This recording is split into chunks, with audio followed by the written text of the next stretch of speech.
Hello students, welcome back to the Hindi class of 9th.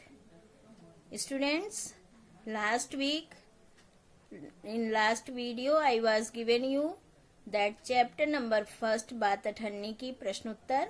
I hope आप सब ने उसे वर्कबुक में पूरा कर लिया होगा और जिनके पास वर्कबुक नहीं रहा होगा उन लोगों ने कॉपी में कर लिया होगा.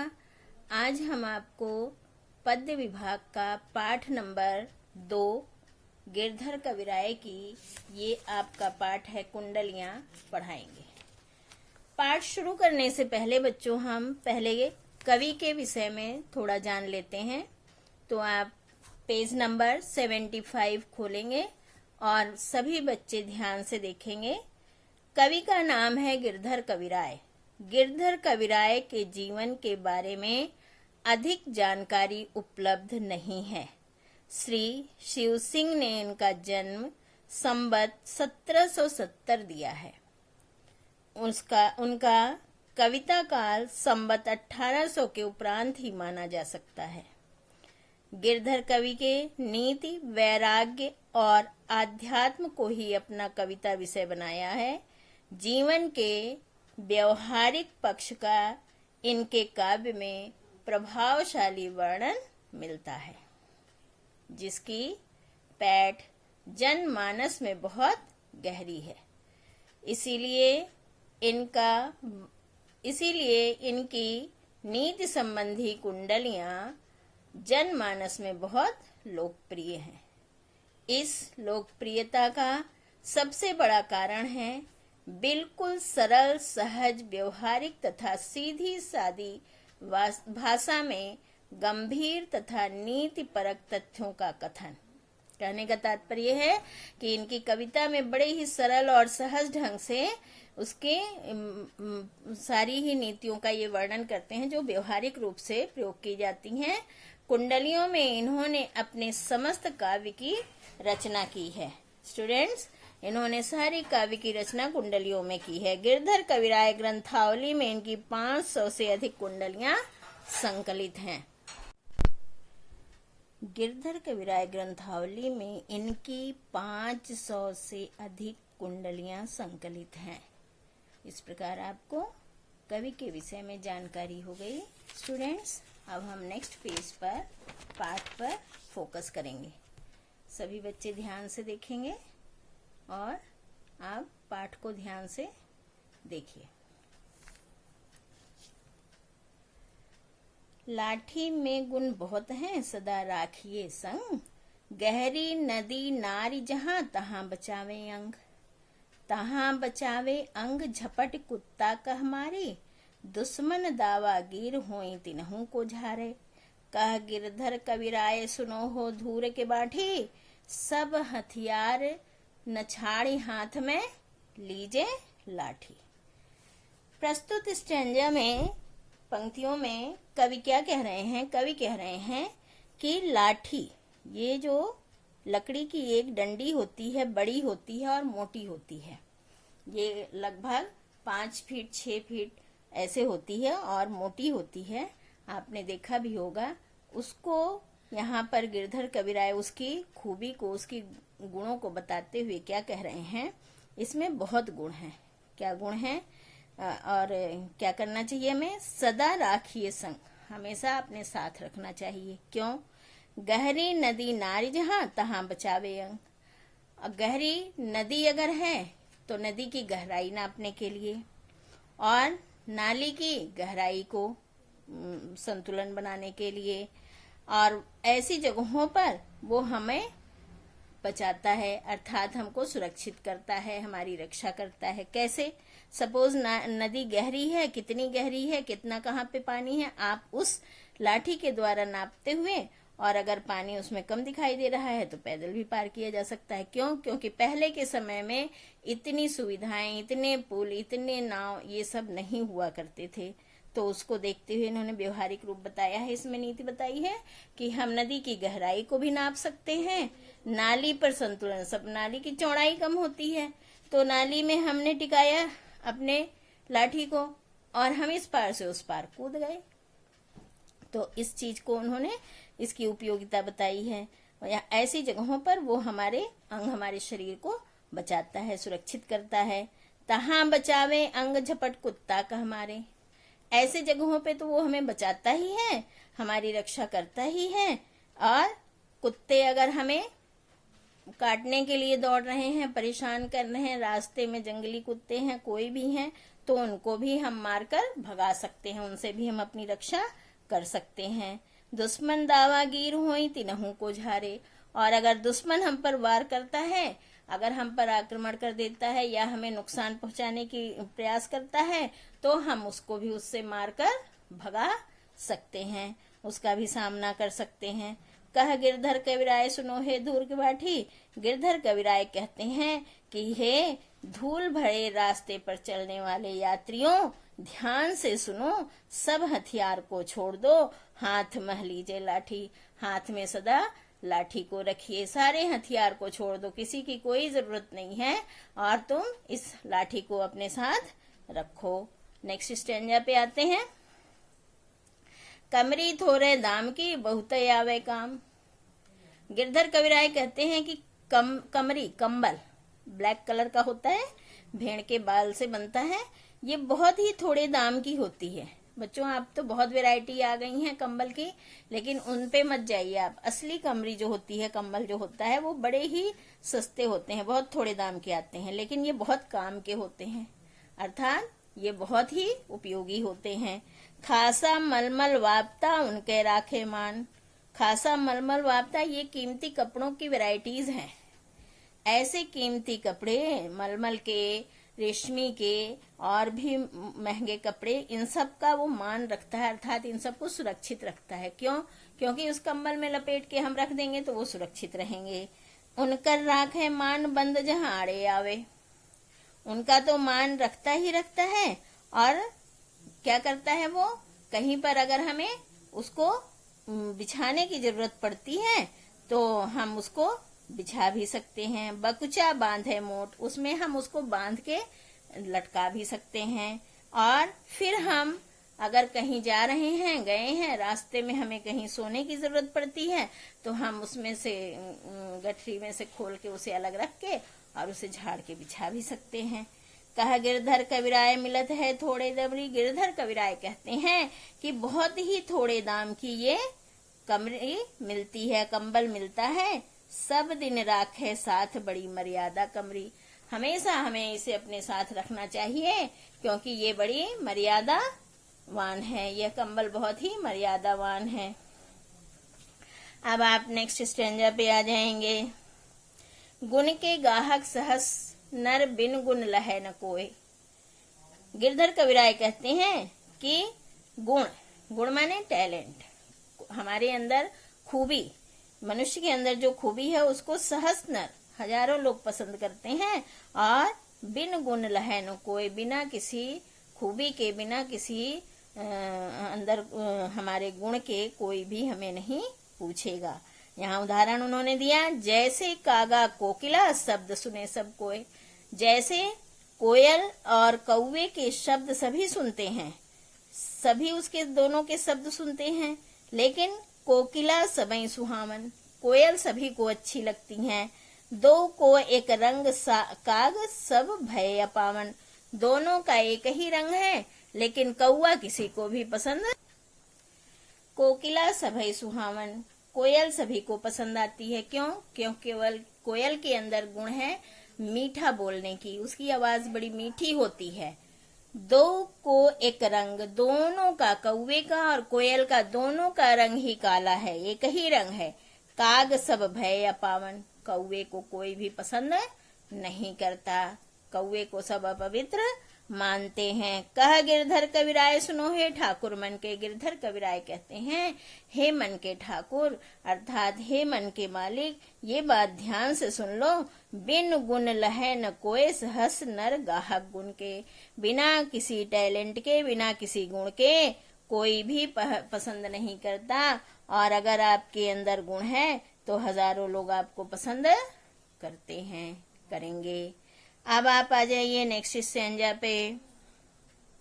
देखिए, साईं सब संसार में मतलब का व्यवहार। गिरधर कविराय कहते हैं, हे साधु, हे सज्जनों, सब संसार में, सारे संसार में मतलब का व्यवहार है, अर्थात स्वार्थपूर्ण व्यवहार है।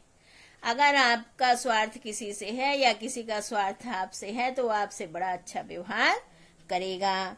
जब लग पैसा गांठ में तब लग ताको यार, और जब तक उसके गांठ में अर्थात उसके जेब में पैसा है तब तक उसको पास बहुत दोस्त रहेंगे, उसके बहुत दोस्त हो जाएंगे, रहेंगे। तब लगता को यार, यार संग ही संग डोले, और तब तक उसके दोस्त बने रहेंगे सब, जब तक उसके जेब में पैसे हैं। और जहां जहां वो जाएगा, जैसा वो कहेगा सब उसे फॉलो करते रहेंगे, मतलब उसका साथ देते रहेंगे, उसके साथ साथ घूमेंगे। क्यों? क्योंकि उसके जेब में पैसे है और वो उन पर खूब खर्च कर रहा है। पैसा रहे न पास यार मुख से नहीं बोले, और कोई ऐसा समय आई, ऐसी परिस्थिति आई कि अगर पैसा पास में नहीं रहा, पैसे खत्म हो गए, तो वही यार जो दिन रात उसके साथ घूमते थे, जो हर समय 24 घंटे उसके पास छाया की तरह रहते थे, वो अब मुख से भी बोलना पसंद नहीं करते, अब वो उससे मुंह से भी नहीं बोल रहे हैं। नेक्स्ट पेज पे आइए। कहा गिरधर कविराय जगत यही लेखा भाई, एक मिनट ध्यान दीजिए। कह गिरधर कविराय जगत यही लेखा भाई, करत बेगर्जी प्रीत यार बिरला कोई साई।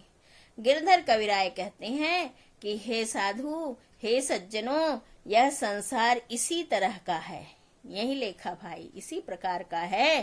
करत बेगर्जी, बेगर्जी बिना स्वार्थ से, प्रीत प्रेम, बिना स्वार्थ से प्रेम करने वाला, यार दोस्त कोई बिरला, लाखों में एक ही होगा, कोई लाखों में एक ही होगा जो बिना स्वार्थ से प्रेम करता है। ऐसा दोस्त कोई बिरला ही होता है, अर्थात बहुत कम मिलते हैं, अर्थात लाखों में हजारों में एक होते हैं।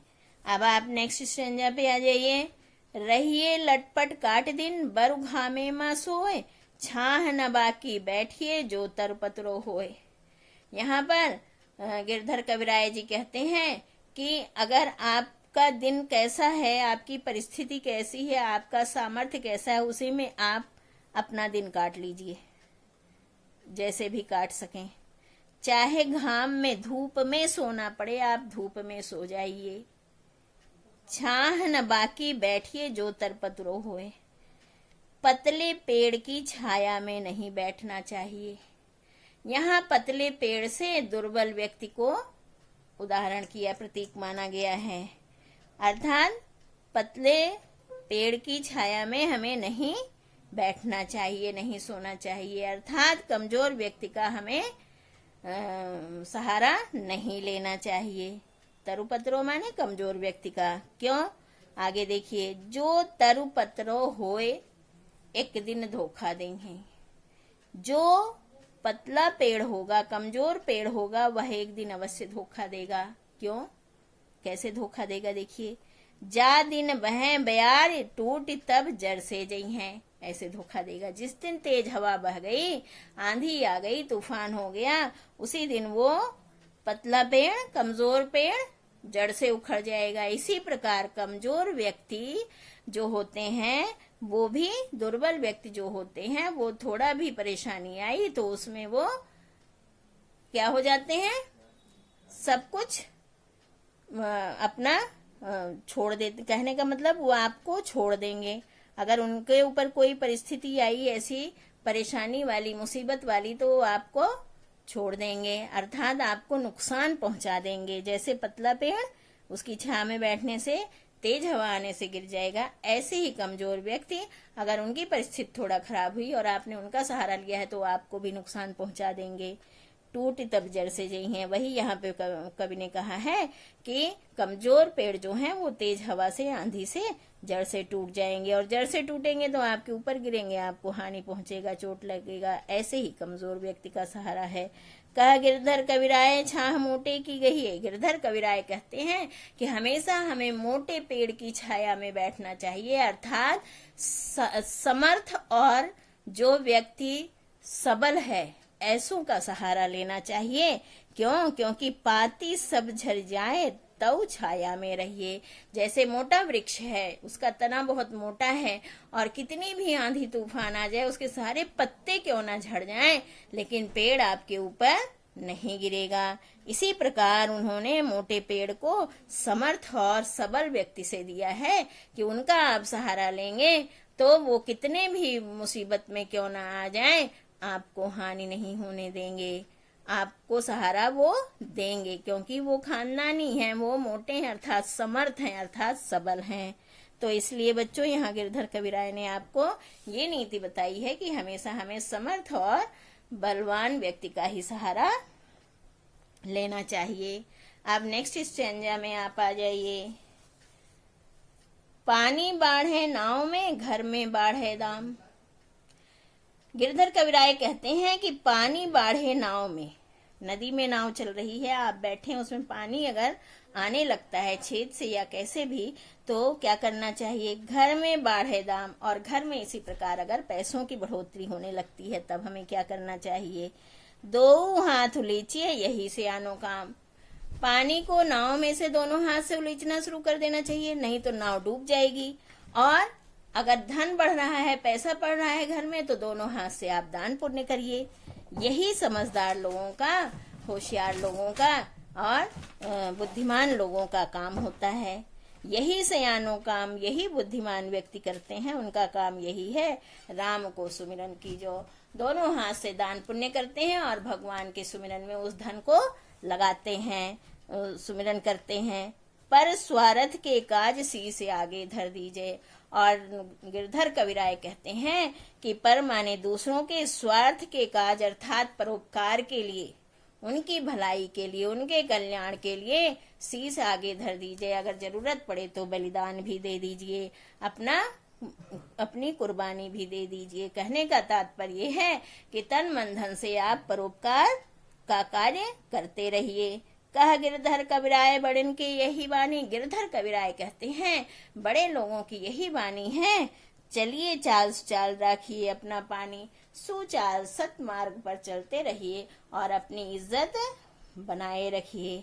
यहाँ पे पानी का मतलब इज्जत है और यहाँ पे पानी का मतलब जल है।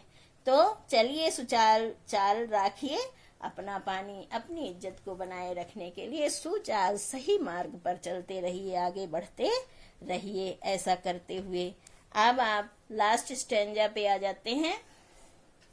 ध्यान दीजिए। राजा के दरबार में जइए समय पाए, साईं तहां न बैठिए जह को दे उठाए। गिरधर कविराय कहते हैं कि राजा के दरबार में हमें उचित समय पर जाना चाहिए। उचित समय मीन्स राजा ने हमें जो समय दिया हो, अर्थात जिस समय हमारा वहां जाना अनुचित न हो। ठीक है। साईं तहां न बैठिए, हे साधु हे सज्जन वहां न बैठिए जहां से कोई उठा दे तुम्हें। दरबार में आप गए और आपने मंत्री के उस पे गद्दी पर बैठ गए तो जाहिर सी बात है आप अपमानित होंगे। तो वही यहाँ पे गिरधर कविराय कह रहे हैं कि साईं तहां न बैठी, हे सज्जनों ऐसी जगह नहीं बैठना जहां से तुम्हें कोई अपमानित करके उठा दे। जहाँ को दे उठाए बोले अनबोले बोली हैं। उठाएगा तो उठाएगा ही उस सीट से, आपको अपमानित भी करेगा, अपशब्द भी बोलेगा, गंदे शब्द भी, बुरे शब्द भी, भला बुरा कहेगा। तो कवि कहते हैं हंसिए नहीं हाय बात पूछे ते कहिए। और जब आप दरबार में बैठे हैं, सभा में हैं, तो आपको हा कर किसी भी बात पर नहीं हंसना चाहिए। ये बुरी आदत होती है। और बिना कुछ पूछे, जब तक कोई वहां सभा में आपसे कुछ पूछे नहीं, आपकी राय न मांगे, आपका विचार न मांगे, तब तक आप कुछ बोलिए मत। कह गिरधर कविराय समय सो की जो काजा। गिरधर कविराय कहते हैं हमें हर काम को उचित समय से करना चाहिए, समय के अनुसार करना चाहिए। अति आतुर नहीं हो, अत्यधिक उतावलापन नहीं दिखाना चाहिए। नहीं तो क्या होता है, बहुरी अनखई है राजा नाराज हो जाएंगे और उनके हमें क्रोध का क्या बनना पड़ेगा, परिणाम, उनके क्रोध का परिणाम हमें भुगतना पड़ेगा, उनके क्रोध का भागीदार बनना पड़ेगा। इसलिए बहुत उतावलापन, बहुत आतुरता भी नुकसान देह है। इसलिए गिरधर कविराय कहते हैं कि समय सो कीजिएगा, हर कार्य को समय पर, उचित समय पर करिए। अत्यधिक उतावलापन आपको नुकसान देगा, आपको नुकसान पहुंचाएगा, आपको उसका परिणाम, बुरा परिणाम भुगतना पड़ सकता है। इस प्रकार बच्चों, ये गिरधर कविराय की संपूर्ण कविता हमने आपको पूरा भावार्थ, पूरी व्याख्या इसी एक्सप्लेन कर दी है। अब हम आपसे यही कहेंगे कि आप अपने वर्कबुक में इसको, इस पाठ के खोल लेंगे, 2nd चैप्टर पद्य विभाग का। स्टूडेंट्स, ये है आपका पेज नंबर 108 पर, ये आप खोल लेंगे और इसमें आप पेज नंबर 112 से क्वेश्चंस हैं। वैसे इन सब के क्वेश्चन हम आगे की वीडियोस में देंगे, आंसर्स लिख के आपको देंगे। लेकिन अगर आपकी इच्छा है और आपको ये आंसर कोई आते हैं पढ़ने पर, आप फिल कर सकते हैं, तो आप इसमें फिल करिए, लिखिए। और बाकी वैसे हम नेक्स्ट वीडियोस में आगे आगे इन सारे चैप्टर्स के उत्तर आपको देते रहेंगे। वैसे इसके बाद का जो वीडियो होगा, उस वीडियो में हम आपको काकी चैप्टर का पाठ 2 काकी का हम प्रश्न उत्तर लिखकर देंगे। ठीक है, हमें उम्मीद है आप सबको समझ में आ गया होगा और आप ध्यान से एक बार फिर से इसे रिवाइज करेंगे, पढ़ेंगे, ताकि ये आपका पक्का हो जाए। ठीक है, और घर पर रहिए, सुरक्षित रहिए। धन्यवाद।